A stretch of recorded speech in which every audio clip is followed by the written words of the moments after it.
Good morning વિદ્યાર્થી મિત્રો. આજે આપણે ધોરણ 9 અંગ્રેજી માધ્યમ ચેપ્ટર નંબર છે 23 પ્રેરક પ્રસંગો.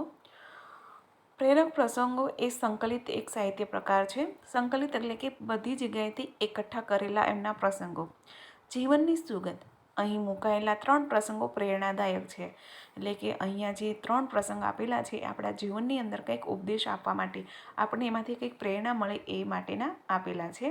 થોડાકમાં ઘણું બધું કહી જતાં આવા પ્રસંગો ઉત્તમ નાગરિકના નિર્માણમાં અને એ જ રીતે સમાજ ઘડતરમાં અત્યંત ઉપયોગી નીવડે છે. પ્રથમ પ્રસંગમાં સામાન્ય લોખંડના ટુકડાને જેવો ઘાટ આપીએ તેવું તેનું મૂલ્ય ઉપજે છે. સામગ્રી તો એ જ ઘડતર મૂલ્ય વધારે છે. તે માણસનું પણ યોગ્ય ઘડતર થાય તો માનવનો સર્વાંગી વિકાસ થઈ શકે છે. બીજા પ્રસંગમાં 12 વર્ષના છોકરીને ડુંગર ચડતા કેડી લીધેલા ભાઈનો ભાર લાગતો નથી, કારણ કે એ એનો ભાઈ છે. તેમ જો સમાજમાં આપણે બધાની સાથે ભાતૃભાવથી વર્તીએ તો કોઈનો ભાર આપણને લાગતો નથી. નવી દુનિયા બનાવવા માટેના આ ભાવ ખૂબ જ સરળ છે. ત્રીજા પ્રસંગમાં ફળની કે વળતરની અપેક્ષા વિના પ્રેમથી કરાતા કર્મનો મહિમા વ્યક્ત થયો છે. 20 વર્ષ સુધી કરેલા નમાજો પછી આકાશવાણી થાય છે, ખુદાના દરબારમાં તારી એક પણ નમાજ મંજૂર થઈ નથી, છતાં નમાજી ખુશ થાય છે, કારણ કે એને આનંદ એ છે કે ઈશ્વરને એટલી તો ખબર છે કે એ બંદગી કરી રહ્યો છે. ખુદાનો ભક્ત કેવો હોય એનું આ દ્રષ્ટાંત છે. ગીતાએ પણ ફળની આશા વિના જ કર્મ કરવાનો સંદેશ આપેલો છે. તો અહીંયા આપણે જોઈએ છીએ કે 3 પ્રેરણાદાયક જે પ્રસંગો આપેલા છે એમાંથી પ્રથમ પ્રસંગ આપણે જોઈએ છીએ. પ્રથમ છે કે લોખંડનો એક ટુકડો વેચો તો તેનો 1 રૂપિયો ઉપજે, તેમાંથી ઘોડાની નાળ બનાવો તો 2.5 રૂપિયા ઉપજે, તેમાંથી બધી સોય બનાવી નાખો તો 600 રૂપિયા ઉપજે, અને નાળ કે સોયને બદલે ઝીણી ઝીણી કમાન બનાવી નાખો તો 50,000 રૂપિયા ઉપજે. અને લોખંડ તો એનું એ જ, એટલું જ ઘડતર કરો તો તેનું મૂલ્ય માણસ વિશે પણ એવું જ છે. અહીંયા ખૂબ સરસ એક લોખંડના ટુકડા વિશેની વાત કરવામાં આવેલી છે કે એક જ લોખંડનો ટુકડો છે, એને તમે કેવી રીતે ઘાટ આપો છો એના ઉપર એની કિંમત અંકિત થાય છે. માત્ર જો તમે એના એક ટુકડાને વેચી દો તો એની કોઈ કિંમત રહેતી નથી, પરંતુ જેટલું તમે એને બારીકાઈથી ઘડો છો એટલી જ એની કિંમત વધે છે. તો એવી રીતે આપણા મનુષ્યની અંદર પણ જ્યારે બાળક જન્મે છે ત્યારે એકદમ કોરી સ્લેટ જેવું હોય છે. એના ઉપર તમે કેવા સંસ્કારોનું સિંચન કરો છો એ ખૂબ જ મહત્ત્વનું છે. બાળક મોટું થાય એમ એમ એનું ઘડતર ઘડવામાં આવે છે. આપણે તો એક મા બાપ તરીકે બાળકને સારા સંસ્કારો આપવાનું સિંચન કરતા હોઈએ છીએ. હવે એ બાળક જેમ મોટું થાય, મહાન થાય, સમાજ સેવક થાય એમ એની કિંમત છે તે વધતી જાય છે. આપણે જોઈએ છીએ કે આપણા દેશનું જ એક જીવતું જાગતું ઉદાહરણ લઈ લઈએ કે નરેન્દ્ર મોદી છે. એ જ્યારે ચાની કીટલી ઉપર ચા વેચતા હતા ત્યારે એની કિંમત શું હતી, અને આજે એક દેશના વડાપ્રધાન બન્યા છે ત્યારે એની કિંમત શું છે. તો આપણે એના ઉપરથી જ સમજી શકીએ છીએ કે માણસની કિંમત એના વ્યક્તિત્વ ઉપરથી અંકિત કરવામાં આવે છે.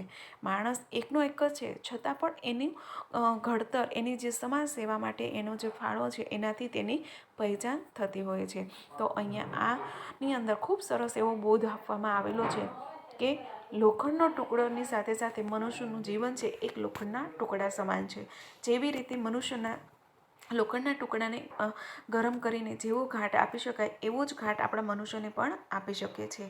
બાળક નાનું હોય ત્યારે તમે એના ઉપર જેવા સંસ્કારોનું સિંચન કરો એવું સિંચન એ બાળક ઉપર થઈ શકતું હોય છે. હવે બીજો પ્રસંગ આપણે જોઈએ કે ડુંગરનું ચઢાણ આકરું હતું. સૌ યાત્રાળુઓમાં મોં પર થાકના ચિહ્નો દેખાતા હતા. બધાની સાથે એક 12 વર્ષની એક છોકરી પણ ચડતી હતી. કેડે 4 વર્ષનો છોકરો તેડ્યો હતો. કોઈને દયા આવી પૂછ્યું, એલી આ છોકરાને તેડીને ચડે છે તે તને ભાર નથી લાગતો? છોકરીએ જવાબ આપ્યો, ના રે, ભાર શાનો? એ તો મારો ભાઈ છે. દરેકને ભાઈ સમજીએ તો કોઈનો ભાર ન લાગે. અહીંયા બીજા પ્રસંગની અંદર એક ખૂબ સરસ વાત કરેલી છે કે એક 12 વર્ષની છોકરી અને એનાથી ત્રીજા ભાગનો નાનો એટલે કે 4 વર્ષનો એક એમનો નાનો ભાઈ છે. હવે આપણે સમજીએ છીએ કે કોઈ પણ મુશ્કેલ એટલે કે ભારે વજન લઈ અને ડુંગર ઉપર ચડવું એ મુશ્કેલ કામ છે, પરંતુ આ છોકરી એના ભાઈને સાથે લઈને એ ડુંગર ઉપર ચડી રહી છે. બીજા બધા લોકો હાંફી ગયા છે, પરંતુ આ છોકરી એમને એમ ચઢાણ કરે જાય છે. એટલે એમાંથી કોઈક પૂછે છે કે તને વજન નથી લાગતો, એમનો ભાર નથી લાગતો? ત્યારે એ છોકરી એટલું સરળ જવાબ આપે છે કે ભાર શેનો લાગે? જે વસ્તુ આપણી જ હોય, આપણા પોતાની જ હોય, એનો જો તમને ભાર લાગતો હોય તો પછી તમે બીજાનો ભાર તો શા માટે સહન કરી શકવાના છો? આ તો મારો ભાઈ છે, મને તો એમનો ભાર ના લાગે. તો અહીંયા આપણને સમાજની અંદર રહેલા જે તમામને આપણા પોતાના જ કહીને આપણે આગળ જઈએ તો ક્યારેય આ સમાજ આપણે ભારરૂપ લાગતો નથી. એટલે અહીંયા આવેલા જે કંઈ સમાજના સભ્યો છે, આપણો પરિવાર તો છે જ આપણો, પણ આપણી આજુબાજુ રહેનારા આપણો દેશ, આપણો સમાજ, આપણો નાગરિક જે છે એ બધાની સાથે જો તમે ભાતૃભાવથી વર્તન કરશો તો તમને ક્યારેય કોઈ વસ્તુ પરાઈ લાગશે નહીં અને ક્યારેય કોઈ પણનો બોજ લાગશે નહીં. ત્યાર પછી એક છેલ્લું પ્રસંગ છે કે એક ફકીર 20 વર્ષથી નિયમિતપણે મસ્જિદમાં દિવસની 5 નમાજ પઢતો હતો. તે જે જગ્યાએ નમાજ અદા કરતો હતો એટલી જગ્યામાં એના હાથના અને પગના નિશાન પડી ગયા હતા. એટલે કે 20 વર્ષથી એકને એક જગ્યાએ નમાજ પઢતો હતો તો એના હાથના અને પગની જે છાપ હતી એ એના ઉપર પડી ગયેલી હતી. એટલી એણે નમાજ કરી છે. 20 વર્ષ તેને સાંજની છેલ્લી નમાજ જ્યારે તે અદા કરતો હતો ત્યારે આકાશવાણી થઈ. પછી 20 વર્ષ સુધી કન્ટિન્યુઅસ નમાજ કરી અને 20 વર્ષની એક છેલ્લી સાંજની નમાજ હતી અને આકાશવાણી થઈ, એટલે કે આકાશમાંથી અવાજ આવ્યો, હે ફકીર, તું 20 વર્ષથી એક જ જગ્યાએ રોજ 5 નમાજ અદા કરે છે, પણ ખુદાના દરબારમાં તારી એક પણ નમાજ મંજૂર થઈ નથી. આકાશમાંથી અવાજ આવે છે કે ફકીર, તું 20 વર્ષથી આટલી નમાજ કરે છે, પરંતુ ખુદાના દરબારમાં એટલે કે ઈશ્વરના દરબારમાં તારી એક પણ નમાજ છે તે જમા થયેલી નથી. આ સાંભળી ફકીર તો આખી મસ્જિદમાં નાચવા લાગ્યો, પાગલ બની ગયો. હવે આપણી જેવાને જો કોઈ આવું કીધું હોય તો આપણે ઉદાસ થઈ જઈએ, બેચેન થઈ જઈએ કે આવું કેમ? હું 20 વર્ષથી ભગવાનની ભક્તિ કરું છું અને છતાં પણ એક પણ વસ્તુ મારી નામે નથી થઈ. પરંતુ આ ફકીરે તો ઉલટું જ કર્યું કે તો આખા મસ્જિદમાં નાચવા લાગ્યો, પાગલ બની ગયો. એ મૌલવી બાજુમાં ઊભેલો કહે, અરે બેવકૂફ, તારે તો રડવું જોઈએ, તું નાચે છે કેમ? 20 વર્ષથી તું નમાજ પઢે છે અને ખુદાએ તારી એકે નમાજ કબૂલી નથી તો તારે આંસુડા પાડવા જોઈએ, આવી રીતે તું હસે છે? એટલે એની બાજુમાં ઊભેલો એક બીજો મૌલવી છે એને કહે છે કે તું તો સાવ બેફૂક મૂર્ખ છે, તારે તો રડવું જોઈએ, તું નાચે છે કેમ? 20 વર્ષમાં તારું એક પણ નમાજ જો ભગવાનના દરબારમાં જમા નથી થઈ તો તને આંખમાંથી આંસુડા વરસવા જોઈએ, શા માટે તું આવી રીતે કૂદામકૂદ કરે છે? ત્યારે ફકીર એને ખૂબ સરળ જવાબ આપે છે, આજે તો મારું જીવન ધન્ય થઈ ગયું. મારી બંદગી કબૂલ થાય કે ન થાય એની કોને પરવા છે, પરંતુ ખુદાને એટલી ખબર તો છે જ કે હું નમાજ પઢી રહ્યો છું, માટે મારે તો એટલું જ બસ છે. ફળ મળે કે ન મળે એની શી જરૂર છે? હા, ખુદાને એટલી ખબર હોવી જોઈએ કે ખુદા અમને તારી સાથે મોહબ્બત છે, બંદગી સફળ.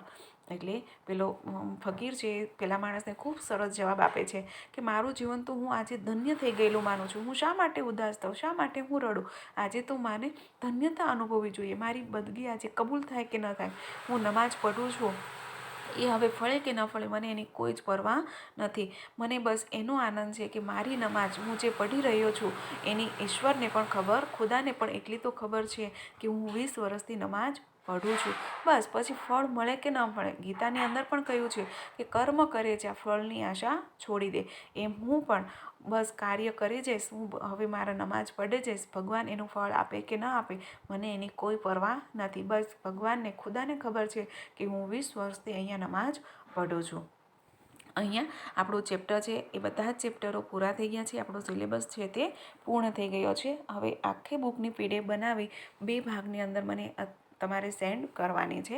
આપણે એના સ્વાધ્યાયના પ્રશ્નો જોઈએ છે કે ફકીર કેટલા સમયથી નિયમિત રીતે મંદિરમાં નમાજ પઢવા જતો હતો? કેટલા વર્ષથી? 10 વર્ષથી જતો? ના. 15 વર્ષથી જતો? ના. કેટલા વર્ષથી જતો? 20 વર્ષથી જતો હતો. ફકીર 20મી વર્ષની અંતે સાંજની છેલ્લી નમાજ અદા કરતો હતો ત્યારે કઈ ઘટના બની? આકાશવાણી થઈ. ફકીર મૃત્યુ પામ્યો? ના. ફકીર રડવા લાગ્યો? ના. આકાશમાંથી વરસાદ આવ્યો? ના. આકાશવાણી થઈ. ફળ મળે કે ન મળે એની શી જરૂર છે? હા, ખુદાને એટલી ખબર હોવી જોઈએ કે ખુદા અમને તારી સાથે મોહબ્બત છે. બંદગી સફળ આ વાક્ય ફકીર કોને કહે છે? તો સ્વજનોને, સંતાનોને કે મૌલવીને? તો એ મૌલવીને કહે છે. ફકીરના પ્રેરક પ્રસંગમાં કર્તાનું નામ જણાવો. કોણ છે એના કર્તા? ફકીરના પ્રેરક પ્રસંગનું નામ જણાવો. એના કર્તા કોણ છે? આપણે અહીંયા સંકલિત છે એટલે ફકીર.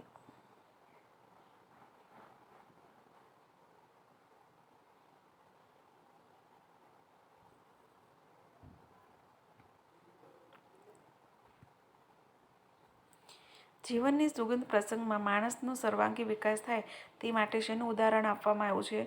સોનાના ટુકડાનું કે લોખંડના ટુકડાનું? લોખંડના ટુકડાનું. બીજા પ્રસંગમાં નવી દુનિયા બનાવવા માટે લોકોનો કયો ભાવ હોવો જોઈએ? આતિથ્ય ભાવ, પિતૃભાવ, પાતૃભાવ કે માતૃભાવ? પાતૃભાવ. બસ હવે બાકીના જે પ્રશ્નો છે એ તમે તમારી નોટબુકમાં લખી લેજો. અહીંયા આપણું ચેપ્ટર છે તે પૂર્ણ થઈ જાય છે. આપણું સિલેબસ છે તે પણ અહીંયા સાથે સાથે પૂર્ણ થઈ જાય છે.